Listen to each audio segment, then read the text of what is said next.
pagi hari ini, di mana kami kumpul kembali untuk mendengarkan isi hati-Mu ya Tuhan. Seringkanlah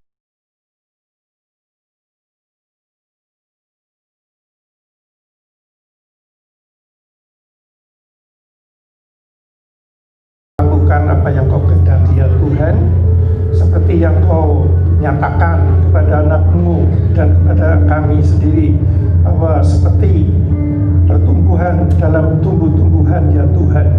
Firman Tuhan pun demikian. Maka Engkau di dalam Matius 13 mengibaratkan pendengar adalah seperti pertumbuhan, tumbuh-tumbuhan itu ya Tuhan. Pagi hari ini mohon Engkau mencelikan mata rohani lebih lagi, agar kami benar-benar bisa mengerti di posisi mana kami berada, sesuai dengan apa yang Kau tuliskan di dalam firman-Mu, di dalam rema juga yang Kau berikan pada hamba-Mu ini. Terima kasih dalam nama Yesus Kristus yang siap menerima firman Tuhan. Katakan amin. Ya, silakan duduk saudaraku yang terkasih dalam Tuhan. Shalom saudara. Ya. Kemarin saya dapat, seperti saudara dapatkan itu, ada satu kesaksian, ada satu yang di WA itu ya, bahwa pertumbuhan rohani itu persis seperti tanaman saudara ya. Saya baca itu langsung ya, dalam roh saya itu bergetar, amin ya. Memang sebetulnya sudah dari dulu kita dengar saudara, tetapi kalau Tuhan tidak berbicara langsung, biasanya ya hanya amin amin ya, tetapi gak sampai termeteraikan dalam hati kita masing-masing. Nah, kemarin saya benar-benar termeteraikan, waduh haleluya, betul sekali.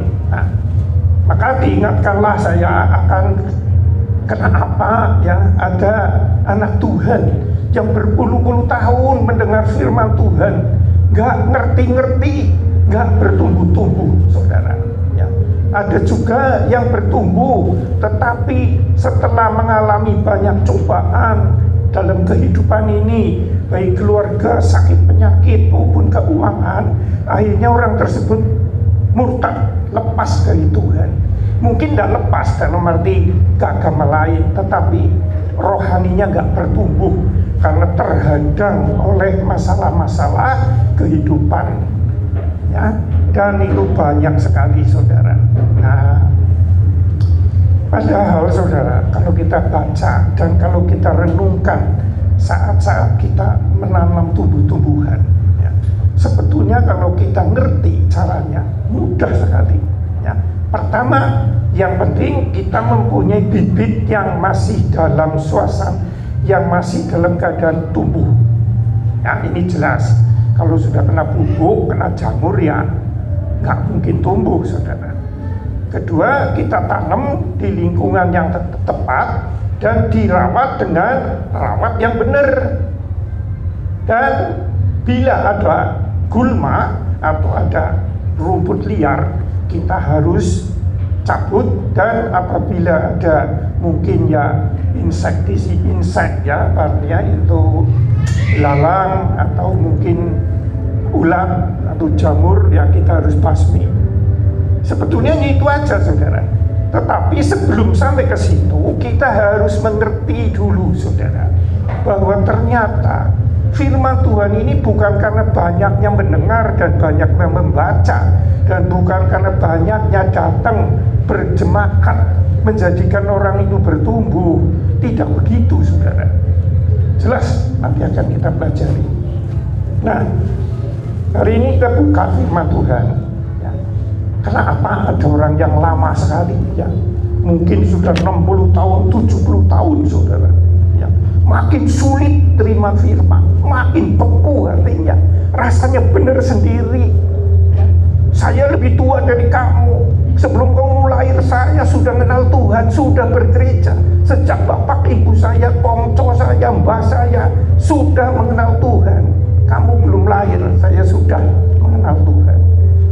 Nah, kalau sudah ketemu orang seperti itu, memang firman Tuhan menjadikan batut, bukan firmannya yang batut, ya. Orang tersebut yang hatinya sudah membatu, saudara, ya, rasanya sudah benar sendiri.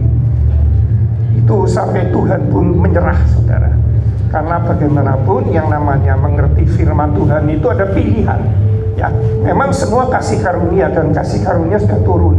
Tinggal kita mau nerima enggak kasih karunia yang Tuhan nyatakan lewat matinya dan bangkitnya di kayu salib, dan sekarang dinyatakan kepada kita lewat firman Tuhan ini. Nah, sebelum lanjut, kita baca sekarang Matius 13 tentang penabur. Ya, perhatikan ayat 1 sekalian, ya, jadi supaya kita jelas nih, ya, karena ini penting sekali. Mudah-mudahan hari ini semua yang mendengar firman ini, ya, teristimewa jemaat di GPI Elim benar-benar bisa, ya, menangkap firman Tuhan ini dan mempraktekannya. Nah, coba kita baca ayat 1, 2, 3.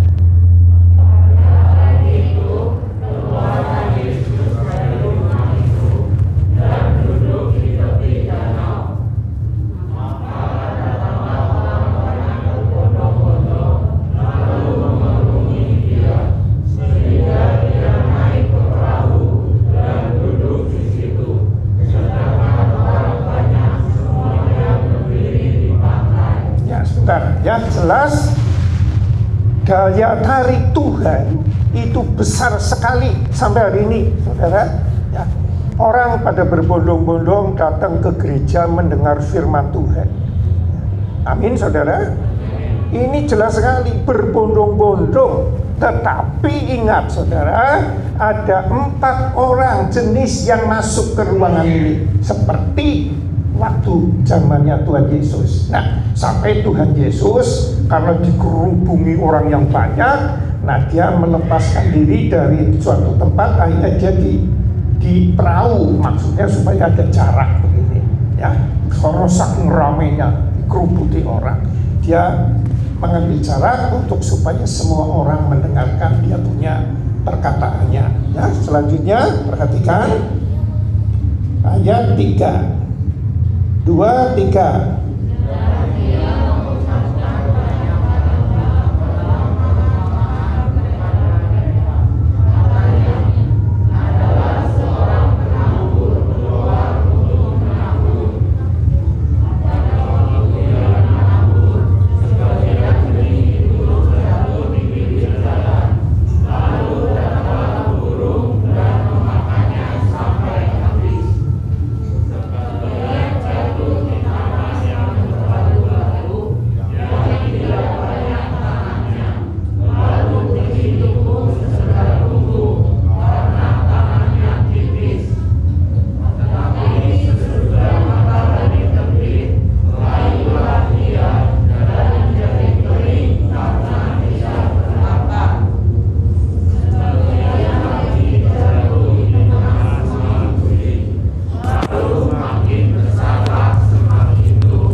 Zaman Yesus hadir waktu itu, ya, zaman Yesus itu. Jadi Yesus ngerti sekali. Anda mendengar semua secara telinga fisik, ya. Bukan tuli, saudara, bukan tuli telinga fisik, bukan. Tetapi dia ngerti bahwa di antara mereka itu yang datang, tidak semua mendengar, mengerti apa yang dia bicarakan. Ya. Seperti kita sekarang ini semua mendengar, apalagi sudah berpuluh-puluh, beribu-ribu sudah firman Tuhan, saudara pasti sudah mendengar, sudah hafal, bukan saja mendengar. Nah, tetapi belum tentu mendengar seperti yang Tuhan maksudkan. Nah, ini yang menjadi masalah bagi kita. Mendengar secara kedokteran benar, secara fisik benar, tetapi secara roh belum tentu.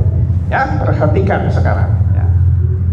Disebutkan, ya, siapa bertelinga hendaklah ia mendengar. Jelasnya sebetulnya Tuhan yaitu tadi mesti pada mendengar, tetapi Tuhan menekankan mendengarnya itu yang sesuai kehendakku, bukan yang sesuai kehendakmu. Bukan mendengar secara fisik. Memang yang pertama fisik dulu, telinga fisik ini yang mendengar, tetapi selanjutnya harus, ya, melalui suatu langkah nantinya jadi pendengaran kita, apa yang kita dengar menjadi rohani kita bertumbuh. Nah, karena perkataan itu, ya, jelas bahwa Tuhan menekankan supaya mendengar sesuai kehendaknya, maka ayat 10 baca sekarang, ya. Maka datanglah, ya, dan mengapa engkau berkata-kata kepada mereka dalam perumpamaan? Jawab Yesus, kepadamu terberi karunia untuk mengetahui rahasia kerajaan surga, tetapi ada mereka tidak. Ya, sampai di situ, ya. Murid-murid ini, ya, saudaraku, ngerti. Wah, ini hal yang penting. Sampai Tuhan menekankan siapa bertelinga hendaklah ia mendengar. Nah, mestinya Tuhan kan ngerti kita semua ini nggak tuli. Kok Tuhan sampai menekankan supaya benar-benar mendengar? Maka muridnya ini, ya, disebutkan murid-muridnya bertanya kepadanya, alias dengan kata lain ada gairah untuk mengerti sebetulnya yang dimaksud mendengar firman Tuhan itu apa, yang sesuai dengan kehendaknya, saudara, bukan secara fisik loh, sekali lagi, ya, apa sih Tuhan maksudnya, ya. Jadi bertanya, ya, kita pun sama ini di sini. Kalau saudara banyak diam dengerin saja berbicara begini, hanya diam saja yang nggak dapat apa-apa, maka tuh harus kita kontak dengan Roh Kudus. Maunya omonganmu itu apa yang kau kehendaki terhadap hidupku, ya. Apalagi dilawan, ya, diam aja tanpa tanggapan, itu pun Anda nggak akan maju-maju, ya. Jadi disebutkan, ya, mengapa engkau berkata-kata kepada mereka dalam perumpamaan, ya. Jadi firman Tuhan ini, ya, banyak sekali Tuhan menyatakannya lewat perumpamaan, ya. Jadi kalau kita nggak benar-benar kontak dengan yang memberi perumpamaan itu, kita nggak akan bisa benar-benar mengerti apa yang dikehendaki dalam firman-Nya. Ya. Jadi ada sesuatu tabir, saudara, ya. Karena di dalam firman ini macam-macam, saudara. Ada yang suruh bergerak maju, ada yang suruh diam, ada yang suruh mundur, dan seterusnya.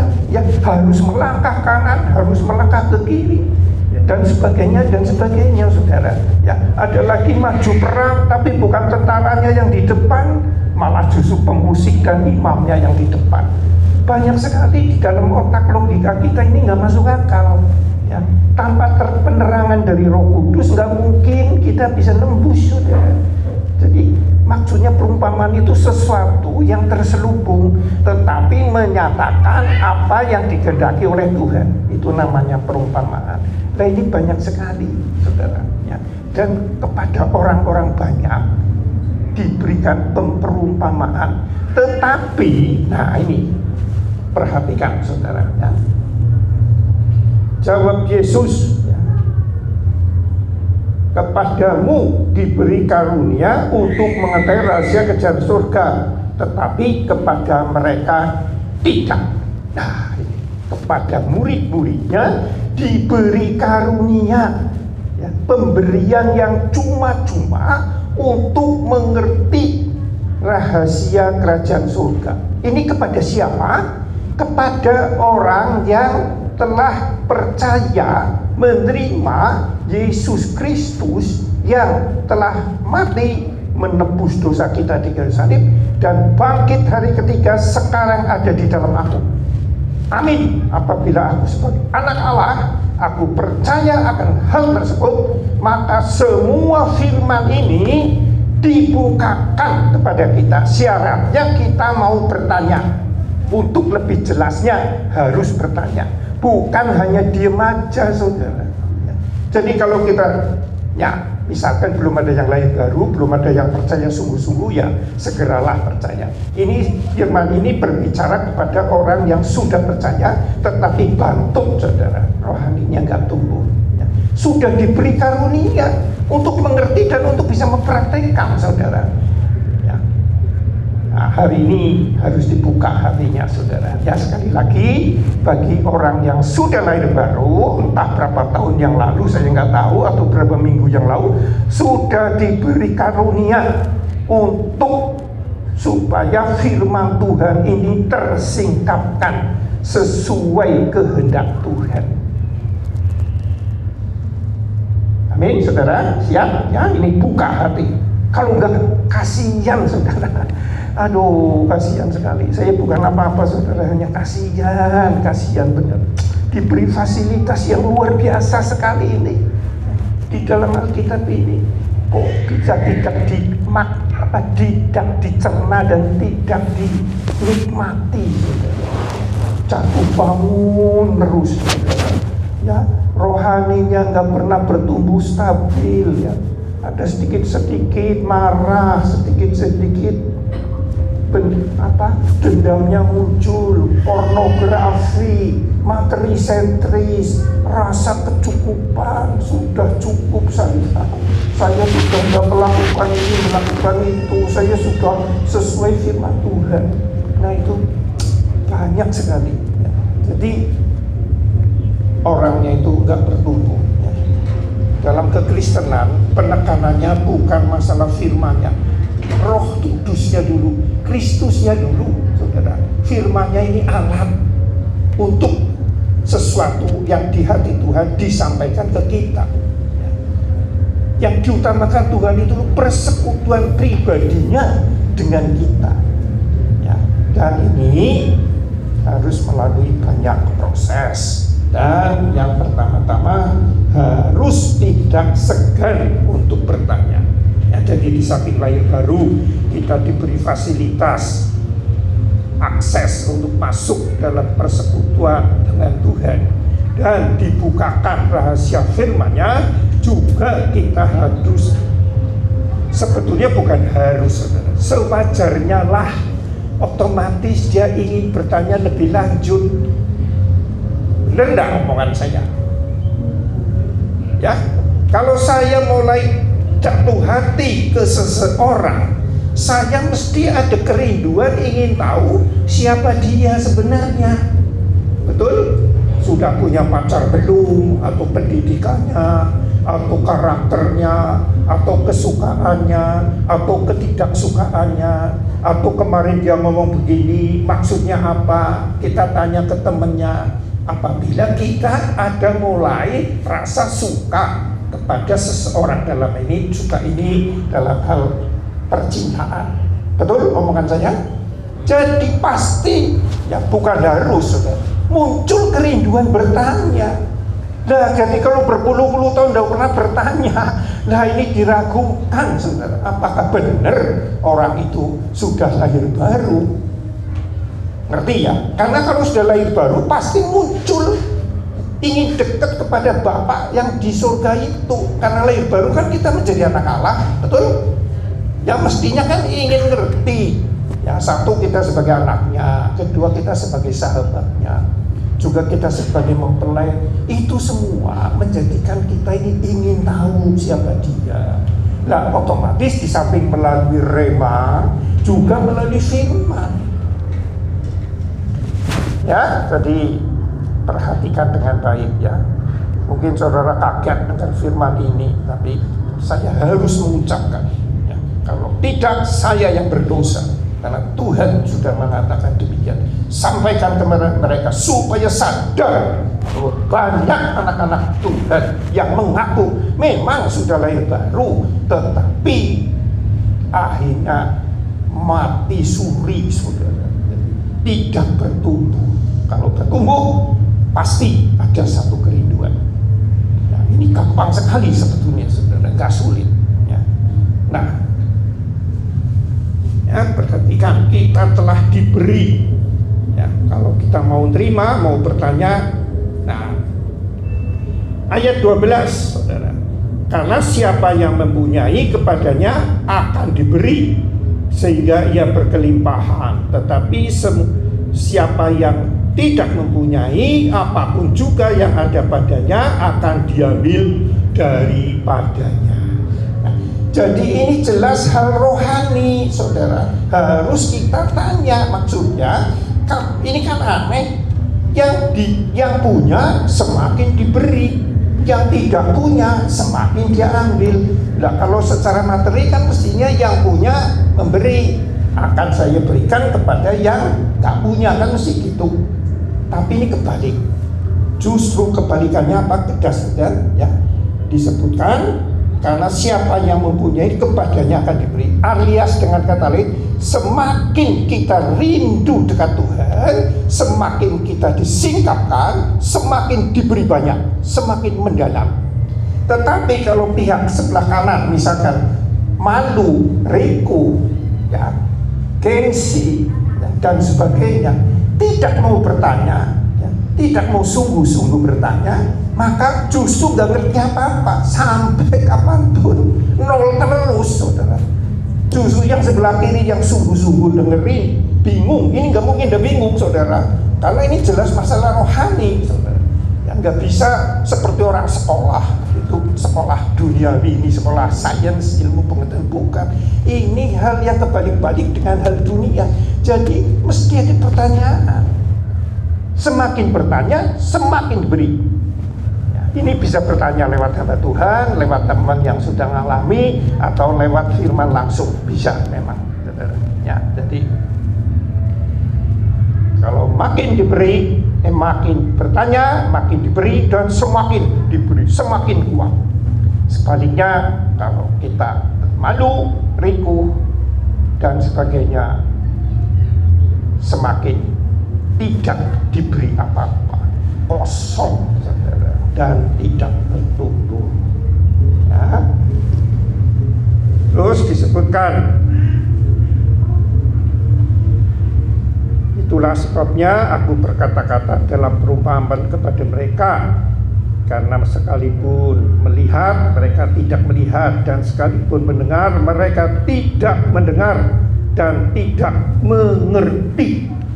Waduh, ini padahal tadi mendengar enggak orang banyak ini. Pertama kan mendengar, jelas kan?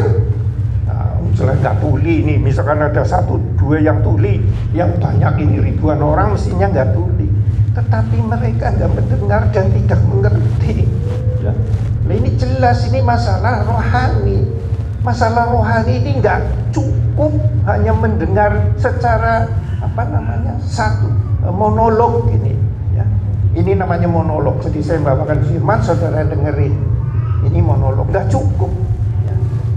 Tapi kalau rohani ini harus antara interaktif, dialog. Ya, karena ini mesti bingung. Percaya saja, saya ngalami juga bingung. Maksudnya apa? Nah, contohnya ini yang punya diberi makin banyak, yang nggak punya malah diambil, ini bingung. Apa maksudnya? Saudara ada yang tahu? Saya mau tanya. Ayo, yang punya diberi makin banyak, yang nggak punya malah diambil. Ini apa, pengalaman apa? Maksudnya apa? Ini seperti orang olahraga. Dan ngomong ke saya, ini berapa puluh tahun yang lalu, kamu kalau malas berolahraga, semakin susah kamu melangkah, semakin kamu fisiknya loyo. Ya. Tetapi apabila kamu semangat berolahraga, rutin berolahraga, terus berolahraga, maka akan semakin semangat, semakin tidak bosan, semakin tenaganya sehat, semakin menikmati hidup dengan damai sukacita dan kesehatan yang prima. Nah, itu ternyata seperti itu. Ngerti ya maksudnya? Nah, ini kalau nggak diterangkan Tuhan, saya juga nggak ngerti. Lu masa yang punya malah malah diberi, yang nggak punya malah diambil. Ya Tuhannya kejam ya? Ya kejam sekali. Nah, balik dengan firman-Nya, katanya kasih kok ngambil orang yang tidak punya, malah justru yang punya diberi lebih banyak. Ya bukan kasih. Ternyata Tuhan menjelaskan.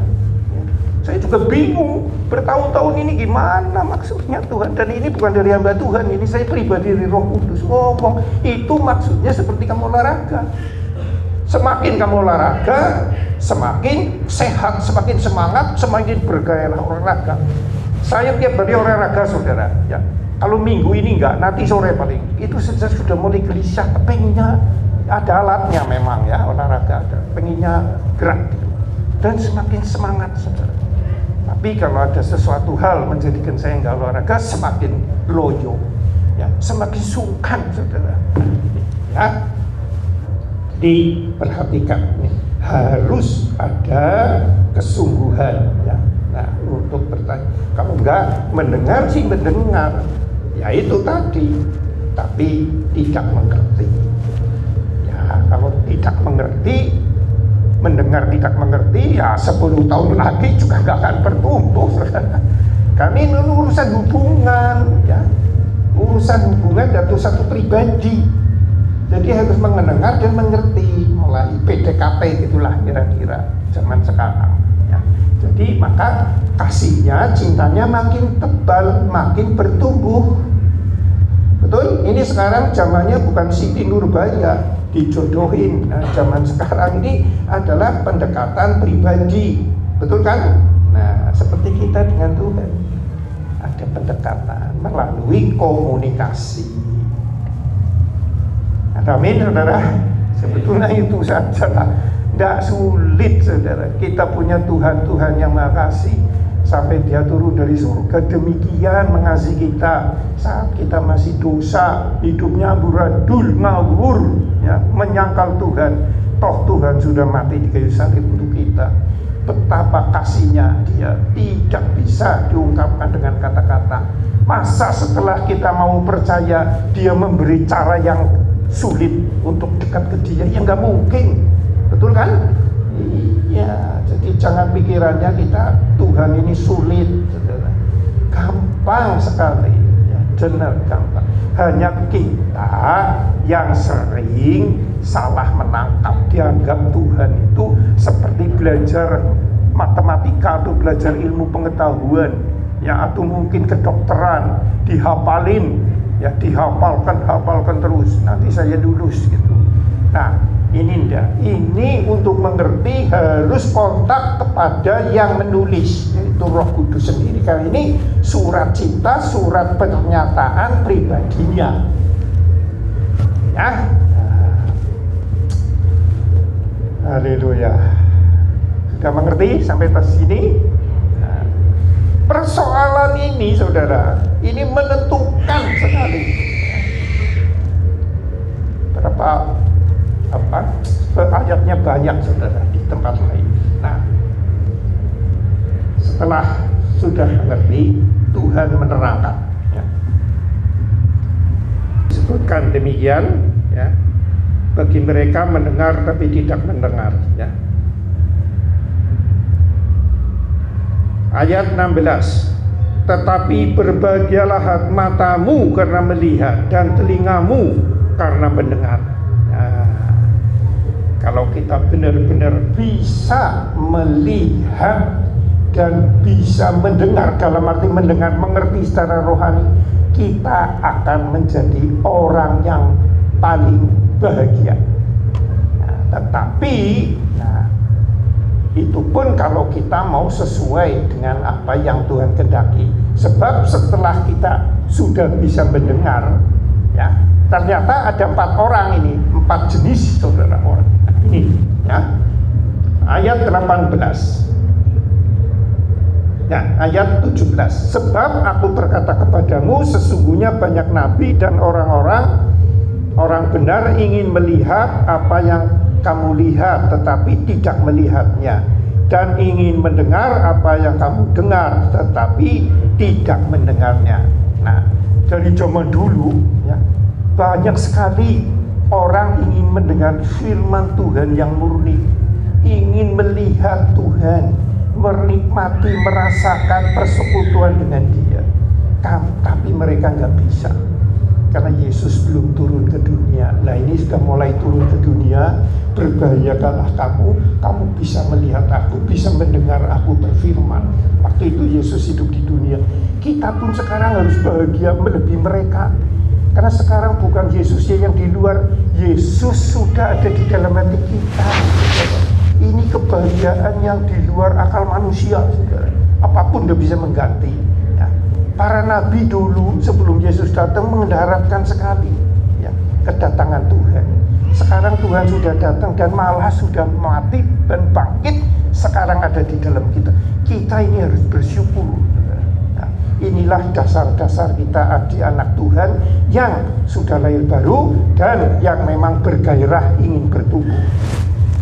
Rasa syukur yang tidak terhingga, itu semua karena karya Kristus di kayu salib. Tidak ada yang bisa menggantikan ini. Syukurnya itu muncul dari dalam, bukan syukur karena dagangannya laris, pabriknya banyak dan sebagainya, bukan, saudara. Tapi roh di sini nih, syukur. Ya. Nah, ini harus seperti itu. Ya. Bukan syukur karena ada masalah di dalam dunia, pasti ada masalah, saudara. Karena kita di dalam kuasa si iblis. Ya, dunia ini dalam kuasa si iblis, dan iblis selalu menggoda seperti singa yang mengaum-ngaum yang akan menerkam barang siapa yang bisa dia terkam. Jadi selalu ada serangan-serangan. Apabila kita celahnya terbuka, iblis pasti masuk menyerang kita. Jadi pasti ada masalah, saudara ya. Tetapi dengan Tuhan kita bisa melewati. Ya, bukan menghindar masalah itu, tetapi melewati bersama Tuhan ya. Nah, sekarang kelanjutannya ya. Karena itu dengarlah perumpamaan penabur itu kepada setiap orang yang mendengar firman tentang kerajaan surga tetapi tidak mengerti. Datanglah si jahat dan merampas yang ditabur dalam hati orang itu. Itulah benih yang ditaburkan di pinggir jalan. Tidak mengerti, tidak mau tanya, alias baca pun sudah khatam 10 kali, bisa nggak ngerti apa-apa. Alami nggak? Ngerti secara otak, nggak ngerti. Apa pernah dibaca ini ya? Ini mau ngomong apa? Nggak ngerti apa-apa. Itu istri saya itu jangan ngalami bener. Ditulisi dia, karena dia dulu senang di ekonomi dan accounting, jadi teliti banget. Firmannya ditulisi, sudah dibaca ke 1, ke 2, ke 3, tanggal ini ditulisi. Oke, hebat ya. Sekarang dibuka lagi, nggak ngerti apa-apa. Ternyata dulu apa pernah baca di sini ya? Oh, ada ini tulisannya. Nggak ada meter-meteraikan dalam hati. Ngerti arti bahasanya, ngerti, tapi secara rohaninya nggak termeteraikan. Jadi rasanya ini nggak pernah baca, saudara. Ya seperti ini. Ya, karena apa? Ya nggak, waktu itu juga nggak dia tanya, nggak pernah tanya. Cuma rasanya kalau semakin baca, semakin dekat Tuhan. Sampai pernah istilahnya berlomba dengan anaknya. Ayo siapa rampung dulu. Pernah alami seperti itu, tapi nggak dapat apa-apa. Nah, ini seperti firman yang ditabur di tepi jalan. Dah ngerti nggak mau tanya. Makanya ya, dia 20 tahun mengikuti saya khotbah. Baru 2 tahun ini kira-kira dia ngerti, oh ternyata Roh Kudus ada di dalam aku ini. Sungguh aku bersyukur, ini semua sudah disediakan Tuhan. Belum lama, saudara. Jadi sekarang mulai sering tanya ya. Nah itu ya, jadi harus ada pertanyaan, jangan malu ya.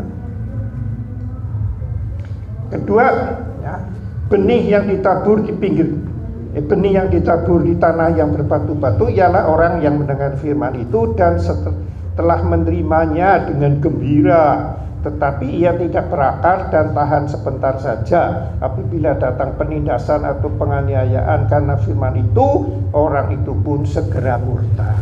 Nah, ini apabila ada orang, yaitu setelah menjadi orang Kristen karena sesuatu hal dikucilkan oleh keluarga, oleh lingkungan, atau gimana lah, macam-macam ada masalah kehidupan, itu nggak kuat, saudara, akhirnya dia murtad.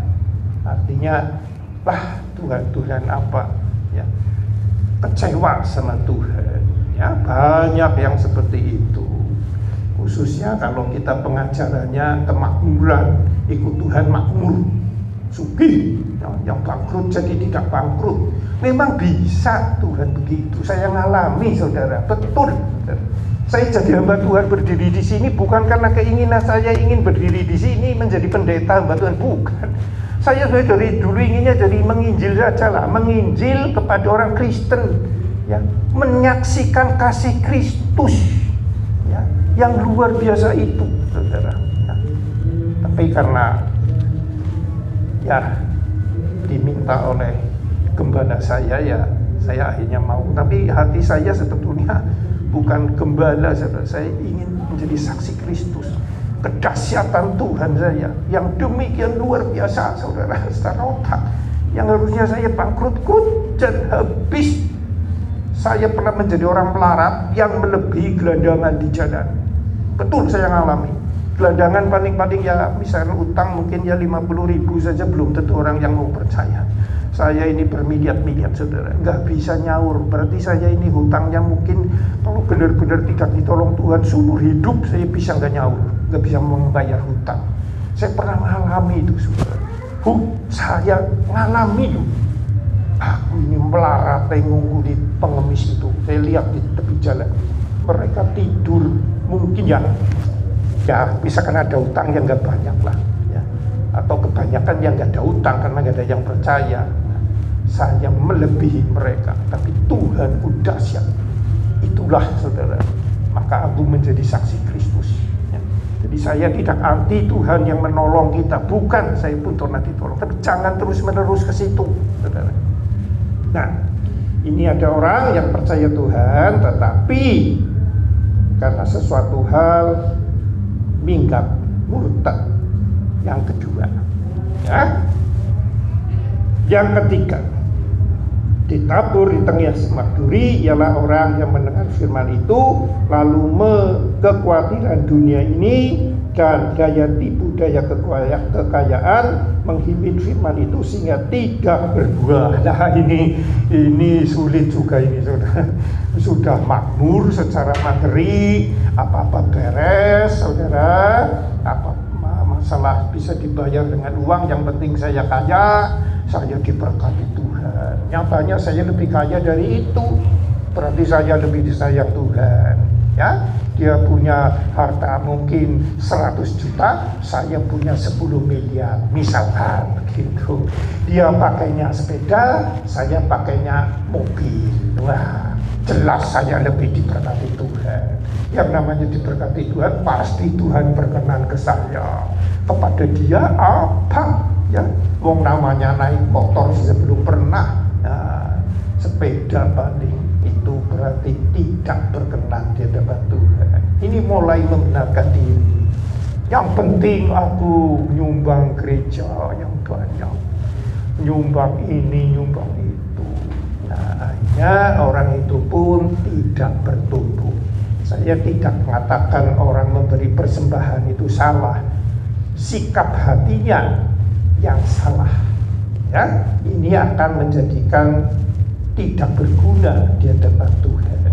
Ada kan orang yang membagi-bagikan uang tetapi tanpa kasih, itu akhirnya tidak ada gunanya sama sekali. Apalagi uang, nyawanya saja kalau kita tidak dasarnya Kristus, kasih Kristus, iman kepada Kristus, tidak ada gunanya. Ya, jadi kekayaan ini bahaya sekali. Bukan salah, saudara. Semua ini baik apabila harta kekayaan dijadikan hamba kita injak. Nah, ini saya ngalami, saudara, dulu, saudara. itu ceritanya saya diberi penglihatan. Karena dulu saya kecampur ya itu tentang kekayaan. Ya Allah, saya kebangetan lah istilahnya zaman dulu. Pengennya itu super kaya. Saya nggak mau usaha. Dulu saya pernah oleh teman saya diajak buka waktu saya ada uang.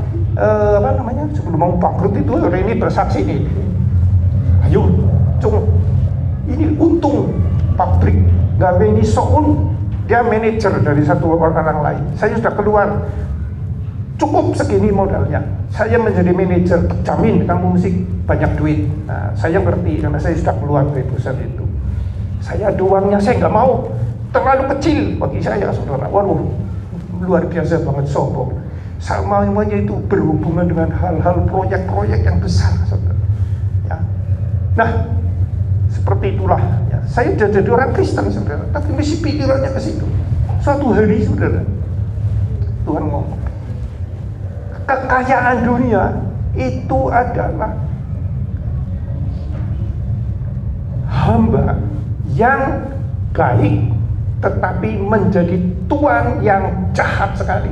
Apabila kamu mengangkat dia sebagai tuan, hatimu terus mengangkat dia sebagai tuan kekayaan itu, duit, kamu akan tertindas oleh dia dan hidupmu tidak akan mendapat damai yang sejati. Tapi apabila uang itu di bawah kakimu, saya diberi penglihatan uang waktu itu 50 ribuan atau berapa ya, diinjak ini saudara dalam penglihatan. Nah, ini uangnya harus diinjak, kekayaan dunia harus diinjak. Nah, maksudnya harus di bawah kuasamu, bukan kamu dikuasai oleh uang. Ini ayatnya ternyata di sini. Ya, jadi uangnya nggak salah, tapi sikap hati kita yang menjadikan salah. Bukan uangnya salah ya, sekali lagi jangan salah nangkap, uangnya tidak salah, tapi sikap hati kita akan menjadikan salah. Karena disebutkan menghimpit pertumbuhan rohani. Demikian firman Tuhan. Ya, jadi selanjutnya harus diingat ini semuanya ada 3 orang, 4 orang ini. Ya. Jadi ada yang tidak mengerti, tidak mau tanya. Ada yang kedua mengerti, mau bertanya, tetapi karena masalah kehidupan tidak tahan dia, lebih mengutamakan masalah dunia daripada kasih Tuhan. Ketiga, ya, ada yang ada yang kekhawatiran dunia, ya, khawatir. Juga yang keempat karena kekayaan dunia, ya. Itu menjadikan kita batu. Oke, kita tutup firman Tuhan pagi hari ini. Sekali lagi saya mohon kepada kita semua dicelikan ya pada hari ini, ya, di mana posisi kita di hadapan Tuhan. Ya, kita tutup dalam doa dan sebentar kita akan perjamuan kudus. Ya. Syukur dan terima kasih untuk pagi hari ini Tuhan, Kau telah sampaikan isi hatimu, mana pertumbuhan rohani sesuai seperti dalam pertumbuhan tubuh-tubuhan, di mana Engkau adalah benihnya dan tanahnya adalah hati kami yang telah diberi hati yang baru, yang siap untuk menjadi lahan yang subur untuk pertumbuhan-Mu dan suatu saat akan berbunga dan berbuah ya Tuhan. Terima kasih peteraikan firman ini dalam hati kami masing-masing. Bagi mereka yang sudah lahir baru, Engkau terus beri kerinduan ya Tuhan, dan singkirkan segala sesuatu yang menghalangi pertumbuhan rohani-Mu. Dan bagi mereka yang belum benar-benar percaya alias belum lahir baru, Engkau juga jamah Tuhan dengan kasih karunia yang dari Engkau kepada mereka itu ya Bapa. Kami bersyukur, berbicaralah lebih lanjut seperti kepada hamba-Mu, juga pada mereka yang mendengarkan firman ini. Terima kasih di dalam nama Yesus Kristus. Puji syukur hanya bagi Tuhan Yesus. Itulah benar-benar kerinduan yang kami ungkapkan kepada Engkau, yang syukur kami yang mendalam ya Tuhan. Terima kasih untuk kesempatan pagi hari ini. Kembali kami disegarkan, diingatkan akan firman-Mu ya Tuhan. Jadilah anak-Mu yang bertumbuh dan berbuah, menyatakan karakter-Mu kepada dunia yang gelap ini, menjadi saksi-Mu ya Tuhan, dalam perkataan maupun dalam tindakan. Kami Percaya Engkau akan terus berbicara kepada kami dan menjadikan kami benar-benar rindu, selalu ingin bertanya tentang Engkau, karena kami telah menanggapi kasih-Mu melalui karya-Mu di kayu salib. Terima kasih Bapa. Sebentar kami akan pulang ke rumah masing-masing. Kami akan pulang dengan membawa berkat yang dari Engkau. Saudara terkasih dalam Yesus Kristus, terimalah berkat yang melimpah dari Allah Bapa, yaitu berkat kasih-Nya, kasih karunia dari Yesus Kristus, dan persekutuan kekal dengan Roh Kudus. Terimalah berkat ini dan nikmati sepanjang sisa hidup kita. Di dalam nama Yesus, yang percaya katakan amin.